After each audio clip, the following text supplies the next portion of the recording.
Okay, I'll start at the beginning.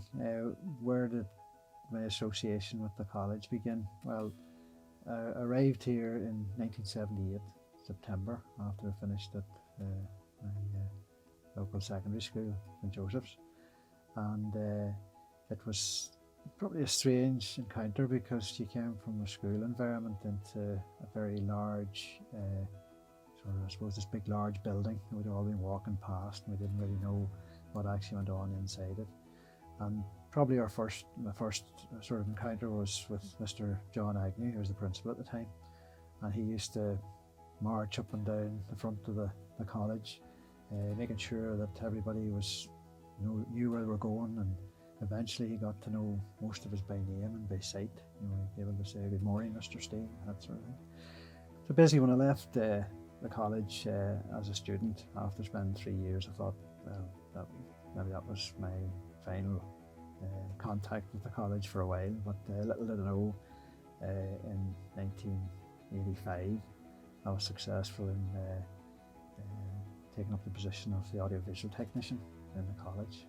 I was about a week in the job, and at that time, students were not allowed to use the lifts, and I was just transporting a piece of equipment, and one of the few times I probably would have ever used the lift. So I was going to get into the lift, and next thing, this member of staff from, I think it was from hairdressing, came in and pushed me out of the lift and said, "Students are not allowed in the lift." And I hadn't much time to sort of respond, to say, I'm a new member, and that was about all I got to say.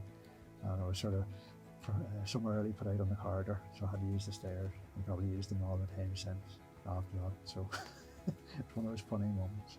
The building is the building, and yes, we get very attached to it, but I think it's really, ultimately, it's the people within the building. And I think over the years I've had a great chance to have worked with some great people, great teams of people, both in the sport jobs that I've done here and in the teaching jobs that I've done here.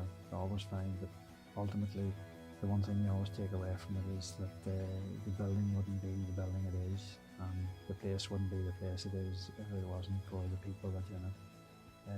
I've had some great friendships with people here, and I've had some great support from people in here, and without that, the building isn't really, the building isn't really what it is.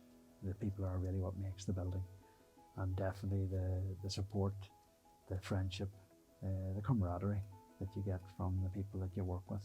I say I've been very privileged, and I feel, I've made some very good friends with people in all the years that I've been here, and hopefully that'll continue as we close the door for the last time, and hopefully bring that sort of culture with us, because the people will be what will make both, and have made this building, and will make the new building when we finally move over to it.